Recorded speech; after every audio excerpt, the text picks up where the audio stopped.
Oh, talk about the circus because the LiAngelo and LaMelo Lithuanian experiment is over. The Ball family is coming home. So, Lithuanian basketball journalist Donatas Urbonas, I believe I spelled or pronounced it correctly, I think, reported on Wednesday that LiAngelo and LaMelo Ball are headed back to California. In a tweet, Urbonas quoted LaVar Ball as saying, quote, "We're not going to waste our time no more," unquote. LaVar reportedly had a dispute with the Lithuanian coach that was the coach of LaMelo and LiAngelo. Basically over LaMelo's playing time, and LiAngelo's been nursing an injury as he gets ready for the NBA draft. In Lithuania, LiAngelo averaged 12.6 points in 22 minutes per game, and LaMelo, probably the more gifted and more talented of the two brothers, averaged 6.5 points in only 12 minutes of action. LiAngelo, again, sidelined with the injury. He's entering the NBA draft egregiously. LaMelo still has his options, I guess, available. We'll see what kind of unfolds. But LaVar told the journalist in Lithuania that LaMelo would not return next season. He said, quote, "You really asked me this? Coach ruined everything, and he'll have to pay the price that Melo is not coming back." The Lithuanian coach, I'm having an attempt to pronounce his name. I'm going to pull you, Pierce, right there and just move on. He said, quote, "It's just another proof they came here to make a show, not for basketball. It's sad they didn't understand what we gave them. We understood how they helped us, but they don't." Yeah. Essentially, yeah. So it's so the question I have for you guys, that's it. Yeah. What did we learn, or were there any lessons to be taken from this charade of the Balls taking their talents to Lithuania for 4 months? I think that's the perfect word to choose. Charade. It's a complete charade.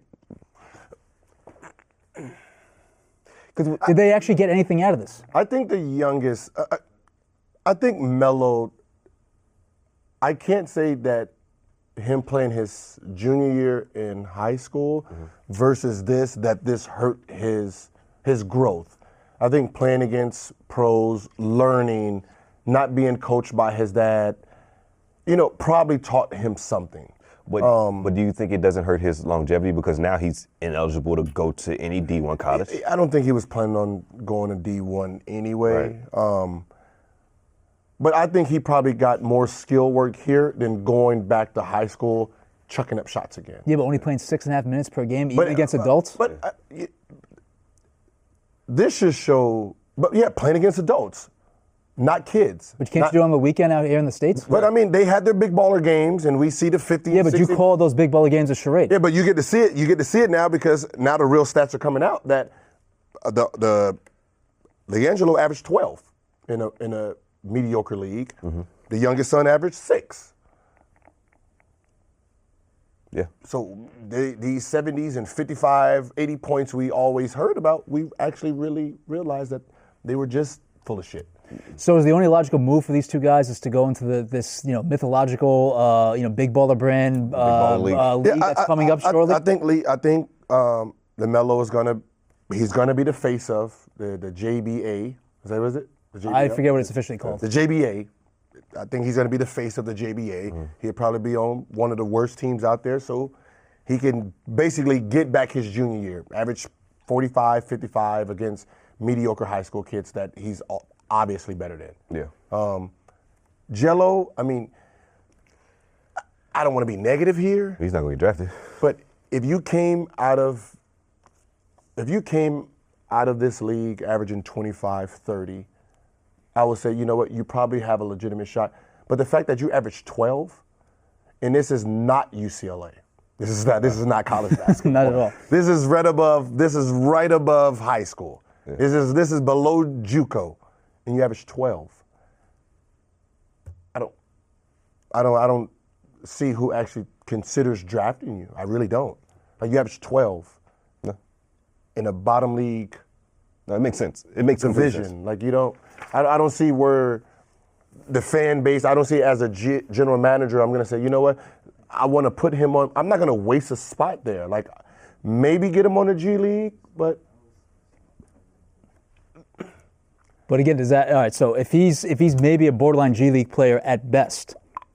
You're not going to go from averaging 12 to be a decent G League player. All right, so a fringe. You're not going to go from averaging 12 in this league to be a decent G League player. Let's be honest with that. So we'll call him a fringe G League player right now. Is he better served to go over to Europe or some other foreign league and get better and play as much there, and then try to go back into the G League and then matriculate your way to the league? To be honest, it's one of those things as a player, you have to be truthful to yourself. Right. And the truth is, he's an undersized 3-4. So it tells me the way his game is that he was probably the biggest one on his AAU team growing up, and he just stopped growing. So with that being said, as a player that's undersized 3-4, I need to learn how to be a point guard or an actual shooting guard, not some strong guy, small forward that he tries to play, because that's not going to work in the G League or college basketball. It wouldn't have worked. So he should be using the next 1 or 2 years to develop, to really learn how to be a guard, because he's on the back nine of learning how to play guard. You know, his two brothers, the youngest one and the oldest one, Lonzo, they played point guard their whole life. Yeah. And he's technically now the smallest of the three. The youngest one is actually taller. Yeah. So you're the smallest guy playing a 3-4 position, where you need to really learn how to be a 2 or a 1.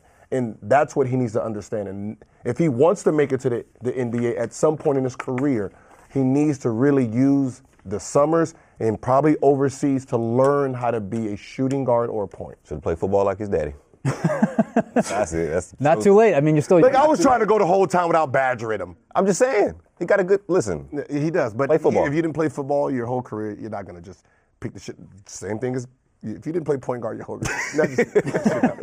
And at 6'5", I'm just saying, if someone takes him on the G League, they got paid to do it. 6'5", you see how stocky he is. Hey, so put your hand in the ground. Be like he needs to lose weight, and he needs to lose weight because he's a natural thick kid, and really learn how to be a point. I think that ship has sailed. I mean, at 20, it's hard to learn how to be a point, but it's not that hard. We need an age theory from Gilbert Arenas, because he bring the age into it every time. Always, yes. That's the most important thing. It's the age. Age is a number for you. If he was 18, this guy at 18, I'll say, oh, he has a chance. At 20, Getting dicey. Yeah. That's Ingram. 2 years in the NBA. He ain't close to him, that's for sure. No, we know that. Tatum is 19. Yeah.